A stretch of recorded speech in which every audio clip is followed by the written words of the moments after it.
Live from the Washington, D.C. area, all empowered citizens need to know about intelligent use of resources, smart governance, inclusive communities, smart industry, and healthy, thriving urbanization.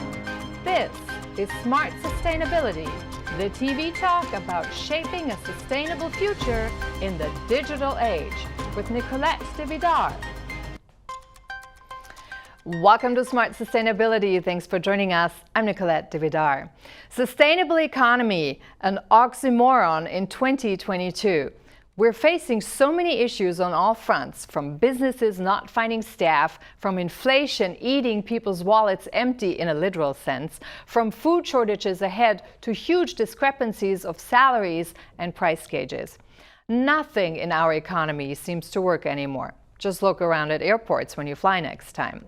The stock market has long been disconnected from the real economy, and what used to be the backbone of a growing economy, middle-class companies, craftsmanship, hotels, restaurants, shop owners, that things that are real goods and services have been pushed out in favor of big tech and an unhealthy marriage between money gamblers, which what most of today's banking system is, politicians, and people who suck us dry for our data without giving us anything in return.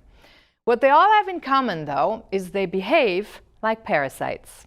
Parasites are important to any system, but when they become the system, there's a problem.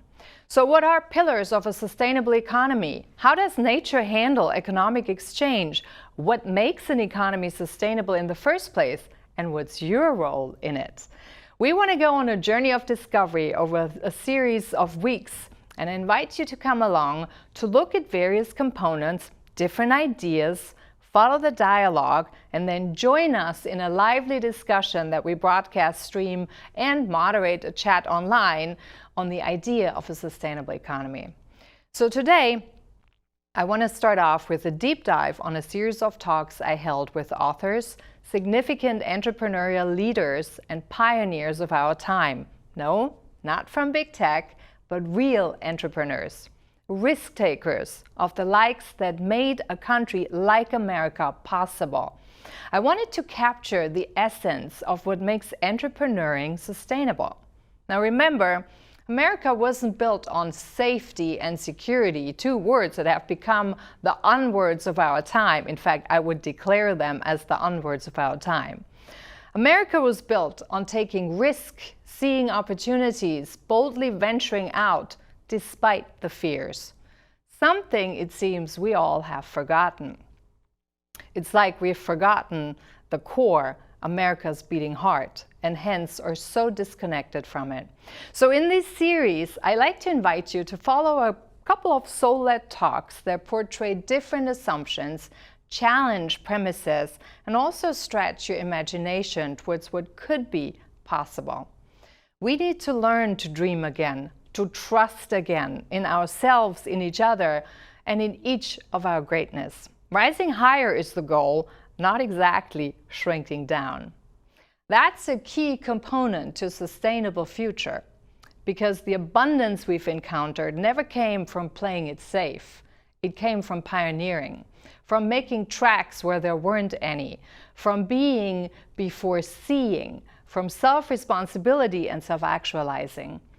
So in the last 2 decades, we've sacrificed pioneering and entrepreneurial spirit, deeply human gifts on the altar of safety and security. Just look around. Everywhere we go, when traveling, when going into a store, you read, "Your safety is our priority." Now my answer is, actually, my safety is my business, but what is your priority should be my dignity. Will, think, feel, and dare are the 4 virtues of divine emanations that make a human being. That's the difference between a human being and a robot. Now, how many of these virtues today have we left or live actually out? So that's really what the focus should be. So with all the focus on safety, and don't get me wrong, I'm not saying it's not important. It is, and we need to look out for one another. But we threw human dignity and human innocence out the window and have come to become a society that sees suspicious people everywhere. And that's what happens when you are trained to see an enemy in everything that exists. So it's time to drop the fear, become human, dignified, joyful, fun, and the creative masterminds we really all are. So enjoy the ride. Our first deep dive focuses on money, of course. With money losing value faster than we can count, the world right now seems a bit like the Titanic. So is it time for a fairer and less manipulable currency? What could that be? We'll find out. Join me for a series of talks. We'll start right now. Watch. So banks have been considered a vital part of the economy. Is that so? Well, are they a vital part of the economy? If you look at the numbers, okay, one would have to agree. And then secondly, if these institutions are being bailed out by the government for errors in judgment that they're making, yeah, I mean, everything points in the right direction, except for the fact that most people really don't understand how they work. So once we start getting an appreciation and for an understanding of how financial institutions really work at the end of the day, and when, i.e., everybody who's always talking about, let's have more transparency in all of our financial and government situations, and yet at the same time, it's kind of a joke because it's more like we're just going to put more layers on the onion. We really don't want you to see what we're doing. So let's talk about this. How do they work? Well, it's very easy, actually. If you want to look at modern banking without, let's say, going back, but the premise is really still pretty much the same. So when we take a look at, the simplicity of things at times, we astound ourselves because sometimes it's let's just say it's more simple than we can actually think. And I think one of the biggest problems is that we are so ingrained into this society today that we don't actually take the time. Because when I conclude our conversation about the banks today, the ultimate financial literacy angle will be that everybody will come to the conclusion that, yes, we need to be shareholders of the bank to participate in the profits. But that could have dire consequences if there's no money for the bankers to lend out. So let's have a little chat about that. Yeah. And in my little tiny chart, I basically show that an individual comes to the bank with $100 and they would like to put that money away for a year, and they would like to be guaranteed that that money will come back to them in a year. Mm-hmm. And the interesting thing is that most people just accept the fact that this money is guaranteed, but they never ask the question as to, well, how do you guarantee that I'm going to get my money back? And so we open up a completely interesting discussion, because we will recognize that the bank will say, well, Nicolette, we're going to give you 1% on your money, and you're happy about that because at least you're getting something. And yet at the same time, you don't understand what happens after you agree to your, let's say, 1-year GIC acknowledgement letter with regards to the terms and the conditions. So you don't really read them, but you just sign them off. Yeah.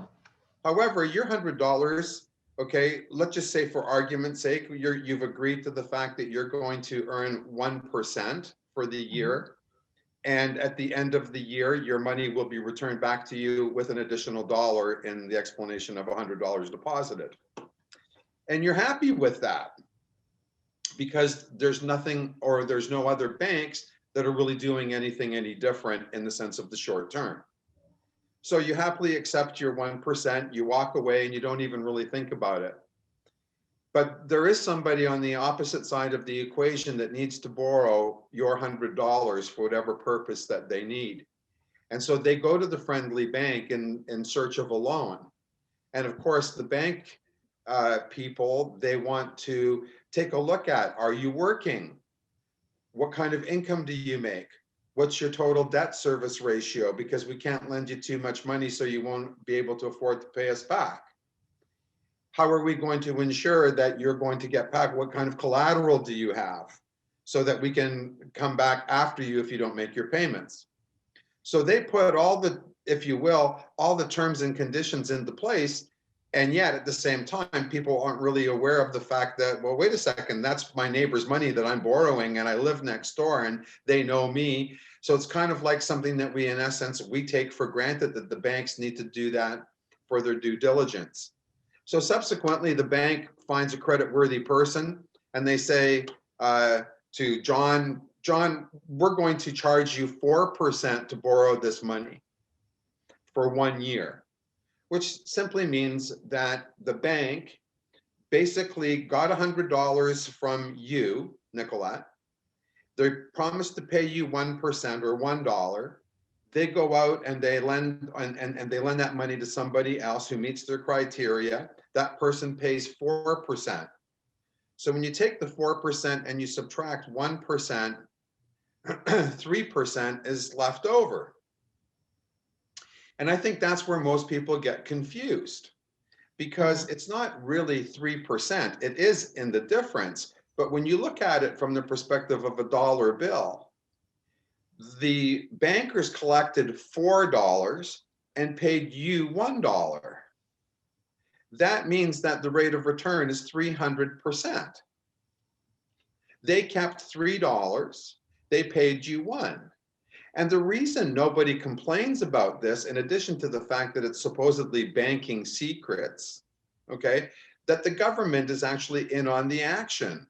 Because when you consider the dollar that you receive in interest, that dollar of interest, at least in Canada from the perspective of taxation, that dollar is a fully taxable dollar that you've got to pay tax on.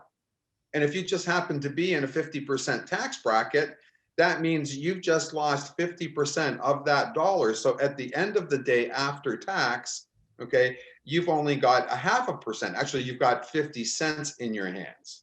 Yep.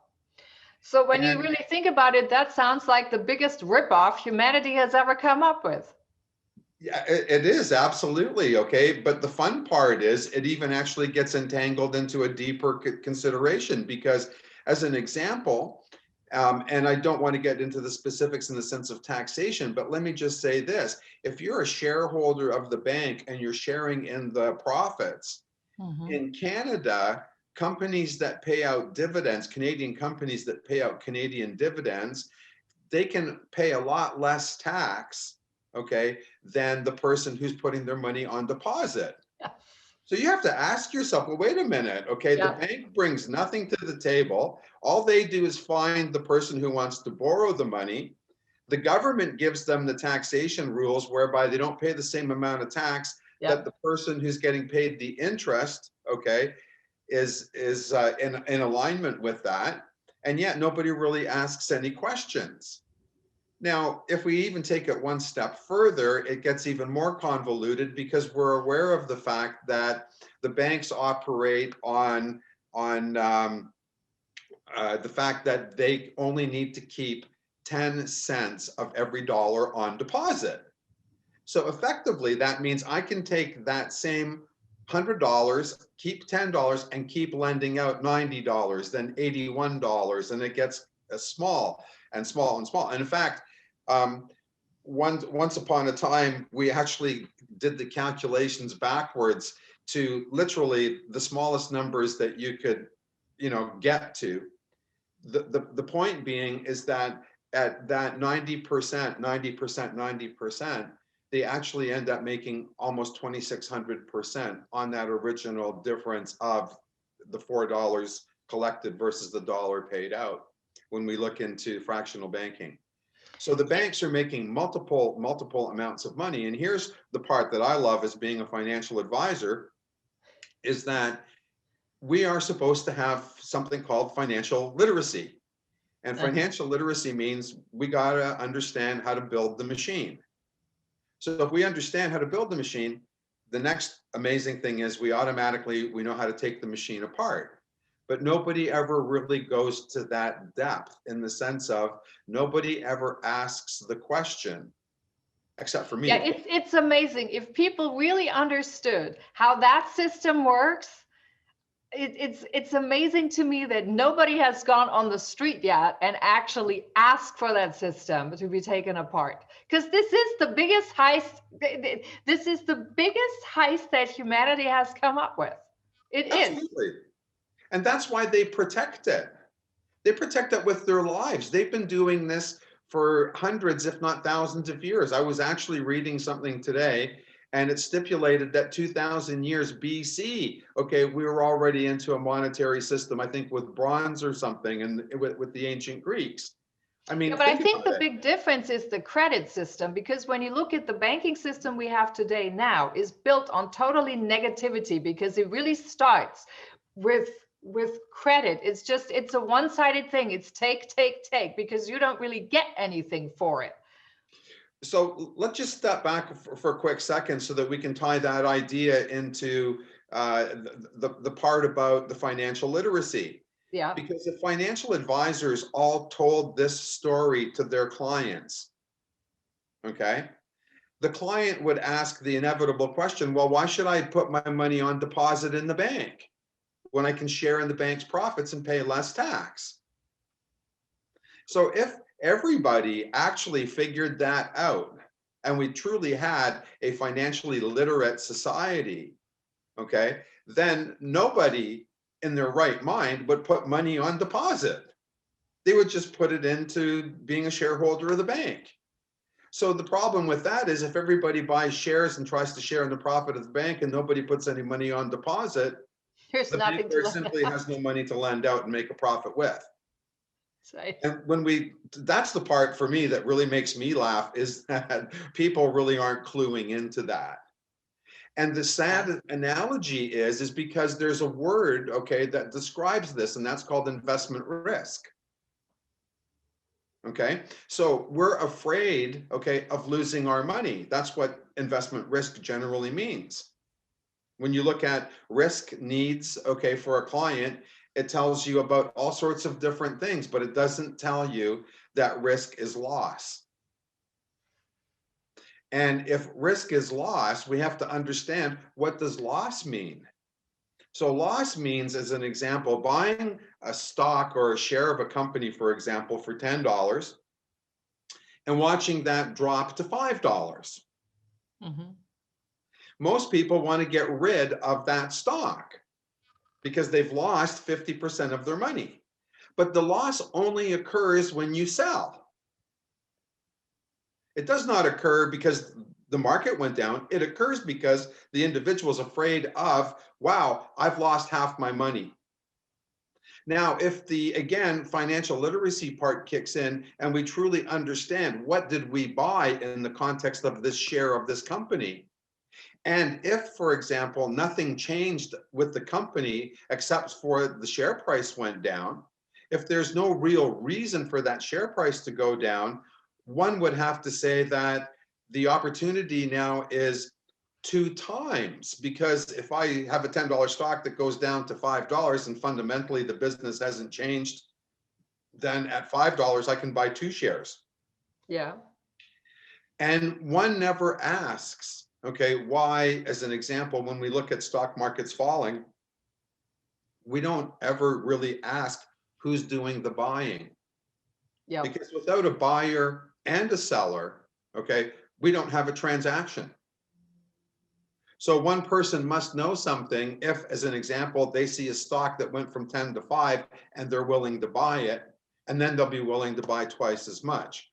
So you have to ask yourself, okay, who truly is in control, okay, of the definitions and the language, okay, with regards to the things that we're doing from the perspective of financial affairs. So at the end of the day, you're absolutely right, Nicolette, okay, that the bottom line is that people truly don't understand what they're doing from a financial perspective. They're being coached and mentored and given financial advice by people, in some cases, who have absolutely no education other than the minimum requirements of licensing in any state or province, Yeah. or country for that matter, when it comes to financing. And yet it's the industry that we're in, or that they're in, that basically have the people write the rule books. So I kind of find it ironic at one level that we're teaching all of these people to be amazing financial advisors, but yet the truth is, for the most part, and I'm sorry to the financial advisors out there, but the simple reality is we've become, or many have become, what I would call product vendors versus real financial advisors, in the sense of helping clients make decisions that might be considered unconventional or not traditional, but they might actually be better for the client in the long run. Again, for example, the difference between the dollar earned at the bank for being fully taxable and the dividends or the capital gains, okay, by owning the shares of the bank. The difference is quite staggering from the perspective of taxation. So for me, the most important part is to understand what we're doing, how it's happening, and subsequently, I believe 100% in a very simple analogy, it's not what you make, it's what you get to keep to spend, okay, that creates your lifestyle and your future. And Yeah, I think that's a really good point. and I think that's what it's all about at the end. I mean, it's about personal sustainability. How am I, when I'm 65, when I stop working, how am I going to support myself and continue to live and do the things that I need to do? If, for example, okay, I raised my children and put them through university and literally spent my money, okay, and you could say it's irresponsible not to plan for your future, but sometimes there's just not enough money to meet all of those objectives. Look at the numbers of people in America and Canada that don't have food on their table. I was going to say this is the actual brutal reality today that we already have. Who can really put money aside at this point in time? But then when you look at it, I'm going back to the financial advisor role, so to speak. I would imagine it's kind of hard selling a lie once you've been led into the lie. Actually, it makes things really easy, because when the client has truth and knowledge, they can act with confidence. Okay. Most people in the investment business, they frown on people borrowing money to invest. And yet in America, and I'm talking in North America, I'm going to suggest that nobody buys their first house cash. So what's the structure that we buy, if you will, something, as a long-term asset like a home? How do we actually buy that? If you're looking at a, $800,000 home, for example, in Canada, you need at least 20%, conventionally about 25% as a down payment. Mm-hmm. So then you get your, 200,000 in, Mm-hmm. and then you borrow $600,000, hoping, okay, that the bankers will lend you money at a decent rate. But what nobody has yet really figured out, we know the truth. We know that you'll pay for your home 2 times over, over a 25-year time frame, in the form of interest. So doesn't that just equate to the growth of real estate in the sense of its value? Because you don't want to sell for less than how much you put into it. So when you think about it, if you've paid, let's say, for example, $1.6 million over 25 years to cover a $600,000 mortgage, okay, that's why your house goes up in value over 25 years. And then, of course, there's this, speculators and people who, if you will, they call them investors, but their actions are nowhere near the actions of an investor. And the difference, very quickly, if you'd like, between a speculator and an investor is very different. A speculator is only concerned with the movement, the price movement of the asset that they're buying. So whether it's a stock or gold or Bitcoin or whatever it is.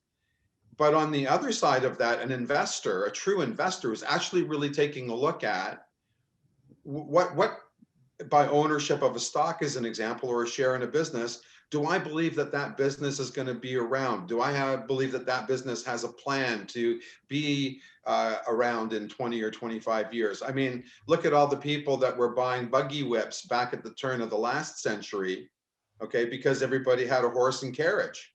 Yeah. If you stayed in the buggy whip business, okay, after everybody was driving Model Ts, you'd find yourself pretty lonely in your store. So the reality again goes back to we've got to keep up to date and we've got to keep knowledgeable. And yet at the same time, the truth is not being told to the people, and hence the people are running around scared. And that's not just in finance alone. This Yeah, is that's everywhere. going into everything that we're faced with these days. Yeah. So Absolutely. do you think the monetary system is the reason why we've created or why we have this artificial scarcity that we're all dealing with? I think scarcity is a ploy to keep you busy. So when you're busy and you're scarce, you have a tendency to, as an example, not think about things, but will, for example, work a lot more hours. And I don't think I've ever seen in my life, and especially this year, people are really two types of people, as far as I'm concerned. There's the people who are really trying to figure out how to work in this new environment. And then there's other people who don't care, or at least seemingly they don't care. I was in downtown Toronto about a week ago on a Friday afternoon, or just around the noon hour. And normally you can't, it's so difficult to walk or drive through the financial area, okay, at lunchtime on a Friday. And it was like a ghost town. It was like if there was 30 people on, both sides of the street that I was driving, it looked like, a 4 o'clock in the morning scene. Okay, except it's daylight. And literally there was nobody. And you have to ask yourself, who's paying the rent in all these huge buildings downtown where all of these people are at home? So these things are not yet really being, in some cases, yes, there's people who are thinking about them, but for the most part, most people are stuck at home trying to figure out if they should wear one mask or two or three.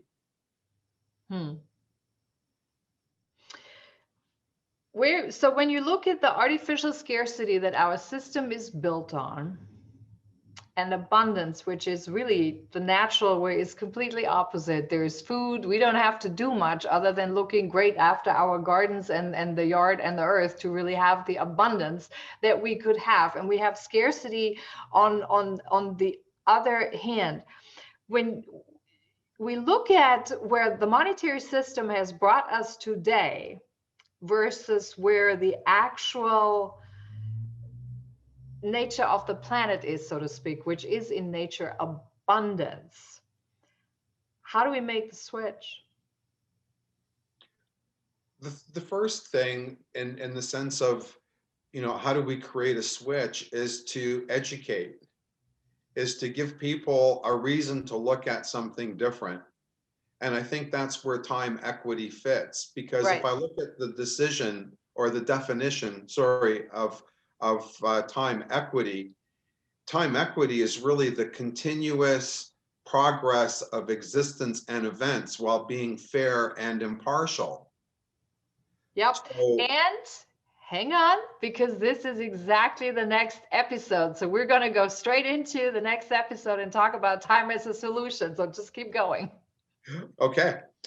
So in essence, then, once we have a definition to a couple of words, it's a lot easier for us to start to, as an example, put those words into true action. But it also allows us the opposite of that, which is the elimination of words, okay, to a degree that really don't support the structure of abundance. So as an example, and I think we touched on this a little bit earlier, but I'm happy to spend a little more time.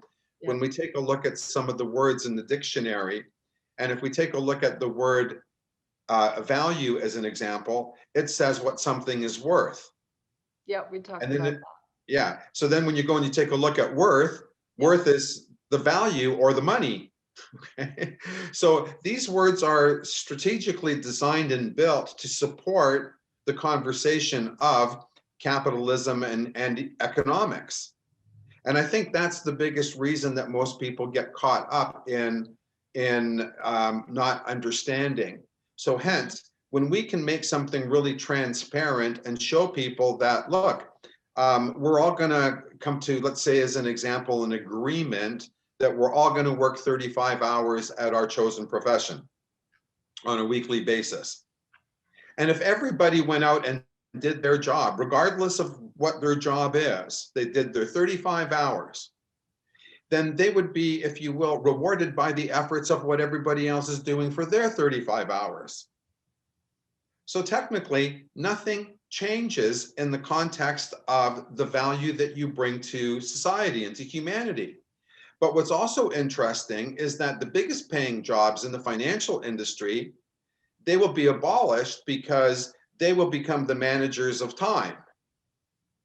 But we won't need that. I would trust people in the financial industry to become managers of time when they come from a system that has been built on ripoff. Well, I think that it's a tremendous rekindling of decency and reality that, hey, at this point in time, it's really important for you to have and to agree with a new system. And then at that same level, that system does need to be monitored. Okay, so let's talk about this. So in your book, you say that time serves as an equalizer, organizer, and synchronizer. Let's talk about that. What do you mean by that? Okay. How is it an equalizer? Yeah. I think that's what you just explained, that everybody puts in the 35 hours work. That means that the value of what everyone puts in there is equal. Correct. And hence, that's what makes humanity equal. And I don't say that that makes humanity equal, because we can look at all sorts of things with regards to constitutions and all sorts of other things that stipulate clearly that perhaps when a man is born or a person is born, then at that point is the only time that they'll be equal. But I think we've got to look at it from a different perspective. And I think that when we take a look at how we define success, is, as an example, one of the things that changes the definitions of these words that we're trying to truly understand. In the sense of the equality, when we can build that in, the only people who don't want to participate in equality are the people who may have a better job or a better career. And perhaps that's because those people had a better opportunity right from the very beginning. Maybe they were born in America versus born in Africa, or some other perhaps a country that has not been able to build its wealth in the same way that America has, as an example. So when we're looking at equality, if we can start to help other people understand that technically we're all equal based on the amount of time as an average that everyone has, and the average lifespan for North America, I believe, is 72 or 73 years. So if we just round that up to 75, that means that we all have a 25-year time frame to be born and to be assimilated into our world and to have an education, and ideally to find out what's our real gift. Okay, in the sense of what are we here to do? What are we here to accomplish as individuals? And then we have 25 years that we can go to work and do the work of the thing that you love to do. So people would be equal, even if they were poets or artists or musicians or surgeons or engineers or pilots or whatever the thing is. Everybody eventually becomes what it is that they want to become, and then they serve the others in humanity for that 25-year time frame. And I'm sure that because this is just an outline, it's the seed in the sense of being planted to offer other opportunities. I think people will start to see that we need more than one person to write a book and to start sharing some of the thoughts that are behind the book. We need to start building on our human skills, our people skills, so that we can all truly rejoice in the things that we're doing. And when we do that, we become happy. And when we become happy, we're not concerned from the perspective of ego, because if I'm happy as a musician, or I'm happy as an artist, or as a house painter, or whatever the case may be, if I'm truly happy in that, and we've heard it all before, don't find a job, okay? Find something that you love to do, because it'll never seem like work if you love what it is that you're doing. So that's right. when we have that opportunity to do that by establishing new systems for education, and I know that that's a really big buzzword in the sense of what's going on in society today. I mean, think about it. We're Yeah. using an education system that's technically over 100 years old. It was, initiated at the time of the turn of the last century, and really nothing's changed. Yeah. But people have changed, so it's time that we start to shift that. Yeah, I think But there's one important component also to add to the equalizer, and I think it's right, and I really like that. The quote you gave in your book is that the greatest gift you can give someone is your time, because when you give your time, you're giving a portion of your life that you will never get back. So the quote is apparently from Rick Warren, but the point is that in that sense, if we have a time equity system, everybody gives of what's of equal value to them, because none of us can get time back. It's a gift that it's not, you cannot corrupt it. That's the point. and Nicolette, that is the point, okay? Yeah. Because this is where we get caught up. When Yeah. people start to recognize that the time equity system is transparent, that everybody can see it, that it's easy to understand, Yeah. we won't need thousands of pages of legalese, okay, to define, Yeah. okay, how each person's going to respond. And then I was going to say, and I'd like to just sort of interject this, there's also the time from the standpoint of, for example, let's say somebody doesn't want to work only 35 hours a week. Mhm. Let's say they want to work 70 hours a week, as long as it's, let's just say, both physically and mentally acceptable that somebody And would work. if you like what you do anyway, you're not going to watch the clock when you work, because Even if you you do did it and you you do. loved it, okay, at the end of the day, you still get to go home and do what you want to do, kind of thing as well. So it's just such a much more balanced way of actually being. But we can still design programs into that for that person who does, let's say, want to work, 60 hours a week instead of 35. And we can take that off the time so they can have more time in their retirement because they fulfilled that earlier obligation. But Mhm. even when we go into retirement, how do we picture most people at 65?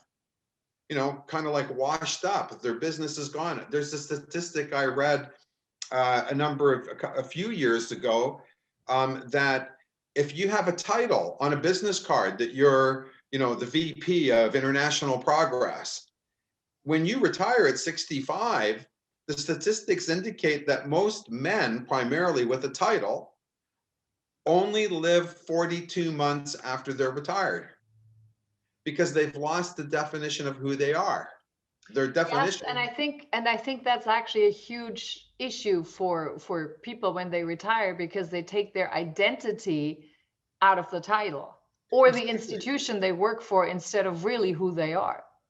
Thank you. And when they get to that stage, they don't know who they are. Yep. Okay. And that creates a tremendous amount of confusion and anxiety. And the first thing that happens to a lot of these people Yeah. is that they start sitting at home and watching TV. And get depressions and all these other things that are related to that. Health problems. Absolutely. Yep. So here's the other opportunities in the sense of where that can let's just say be redefined. So take, for example, you could take grade 6 students out to nursing homes Mhm.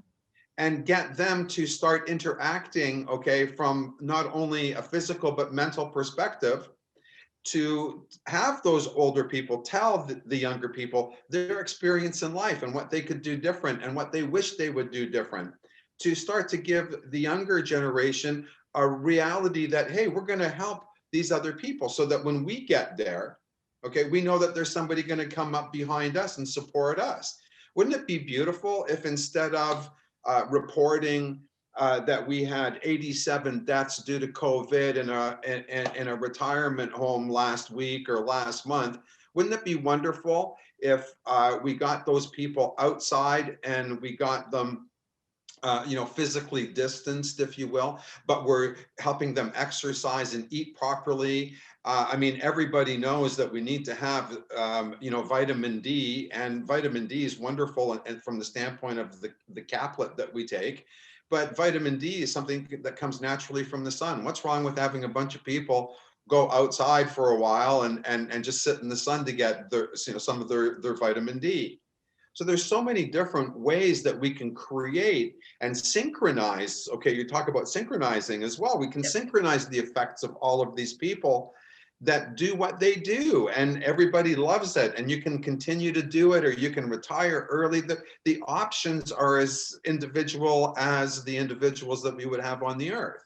Now, there would be some people who would say, so let's say we use a time equity system and you work 35 or 40 hours, or maybe more because you love what you do. Some people would say, but I want to live in a house that is as individual as I am myself, so to speak. How could I make this possible if we're all equal and we all put in an equal amount of work? Well, that's a great question. And believe me, it came up when I was writing the book and in other interviews and discussions I have with people. Those are questions that people ask. And I have to honestly say, I haven't figured out all the questions yet. But interesting, because yes, we have become accustomed to the reality that success is the material things that surround us. Mm-hmm. And the bigger the material thing that surrounds us, the more success that we have. I know a lot of really successful people. They're very wealthy. They have amazingly huge homes. They have 10,000 square foot homes. And the irony, they live by themselves. Yeah, and I was going to say, I think what is probably needed is a redefinition of creativity, because you can still be as individual, you can still, even with a time equity system, you could still, I would imagine, design your dream house the way you want it, and you could really bring out your full creativity without any limitations. So my guess is that you would actually figure out even more beautiful things we could create than less with a time equity, because you're not constrained by the financial needs that it would normally need in order to build something. And I think once people also, if we move away from the monetary system, and I think a prerequisite is that we get out of the ego drive in order to get there. So then people would realize that it's not the size of the house itself, but it's the more people that then you would actually realize, if you just have a large house and you live there for you by yourself, it's just a lot of cleaning and responsibility. So when you actually, downsize on a smaller footprint, there is a lot to be said for. And I think a lot of people realize that have had that financial success, that moved into big houses, that at some point they're going to say, oh, I don't even want to have this big responsibility anymore. I'm just going to downsize and have it nice and have fun. And that's so important. And again, Nicolette, it speaks to the fact of what you said earlier. It's ego. I'm, for example, I love cars. Okay. I love old classic convertibles. Yeah. And that's not everybody's cup of tea. And the simple reality is that when we take a look at, for example, the housing issue, or we look at cars, or we look at these, trappings of material success, then we can take a look at, are these things really important when we get right down to it at the end of the day? Mm-hmm. And that's something that I believe, because ego will never be eliminated from humanity in the sense of their psyche.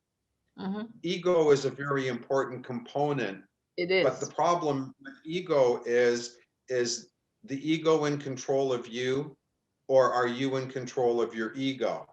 Yep. And when we get in control of ourselves over and above the ego, then we can make decisions from the perspective of, well, success is not necessarily that 10,000 square foot empty house. Yep. My success is based on the people who live with me, or the people that I share my space with, and the mutual understanding and support that we give each other. Imagine, older people, again, I'll go back to some of the older people, but imagine having older people really not having the experience. Like, seriously, for me, I don't want to go to an old age home. I would rather be either put down or shot or something. But when I take a look at old age homes, I cringe. Yeah. And yet, there are so many people out there that could make a huge difference in the lives of those people by just showing up. And, baking cookies or showing someone how to sew or to do something that in the sense of the crafts that we learned from our grandparents. And there's a lot of people who they today who would never understand how to use a needle and thread to sew a button on. Mm. Yeah, I would agree. I actually think I think I would take the time equity concept and the creativity that it would open up for everyone, particularly like in reference to a house. And I'm just using the house because I think it's a very relatable, tangible thing that people have, because most people want to have, their own house at some point, even the younger people. So that makes it relevant for them. But I think I would suspect that if we have a time equity system, we would actually also have a better use of resources and more ideas in how we incorporate resources, recycling, and other materials into houses that way than if we just have a monetary system where you have the developer and the builder and they just do their whatever it is and people take out a loan to pay for it. They're all cookie cutter homes. Yeah. I was watching a presentation by a Catherine Fitz. She did a presentation and she called something that I had not yet heard, and it made me shiver. But she talked about disaster capitalism. And I was absolutely shocked. It was the first time that I'd heard of that to my knowledge. And the repercussions of just those words shook me to the core. And in some cases in the US, and I'm sure in other places around the world, I know of a few people who are complaining about this type of thing, but what they do is they go into a community or a neighborhood or, in some cases, even, let's just say, environmental places that really don't need to be disrupted, but they're beautiful. And they want to go in there and they want to build, hotels and highways and all of these things that are completely anti-ecology. Yeah. And, in the name of being able to have a waterside property.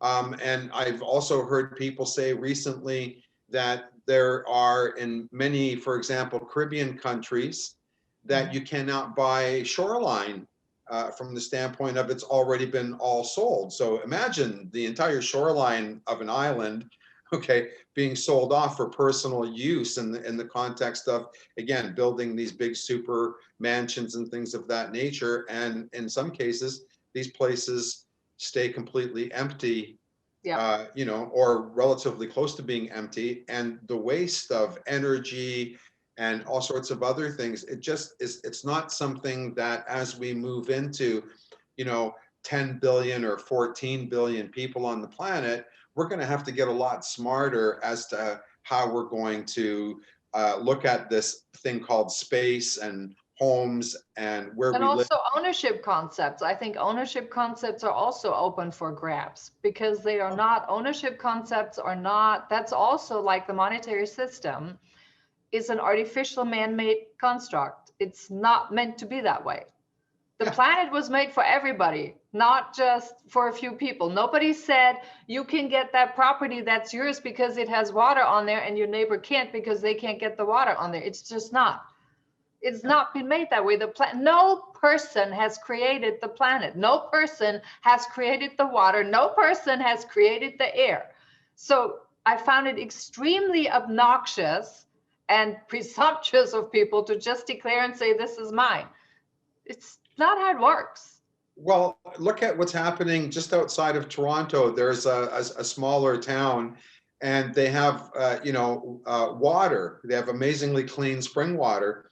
And I don't remember the name of the company, and I certainly probably wouldn't name it, but in any event, these people have bought the water rights to this water for, I can't tell you how many years. Yeah. And at the most ridiculously low price that you can imagine. Yeah, it is unbelievable. Yeah, and then on top of that, they shove it into plastic bottles.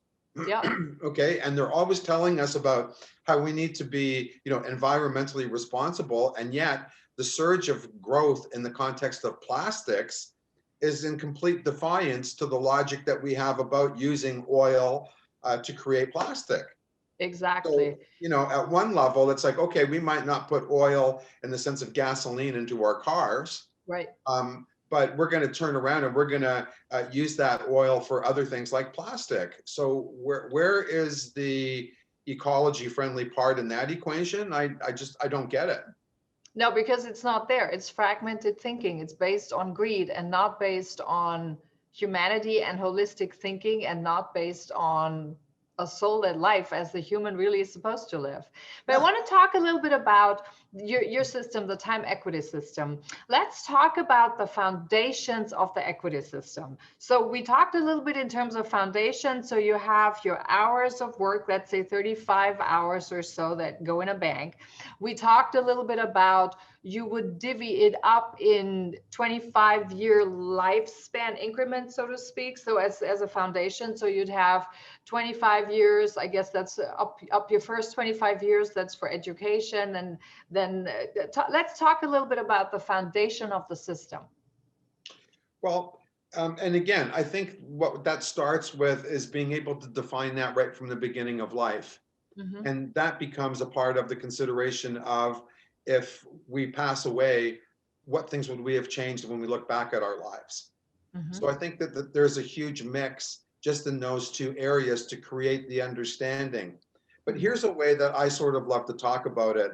And I ask people that, for, let's say, for example, let's say you're an electrician, okay, but you also decide that you'd like to travel in your life.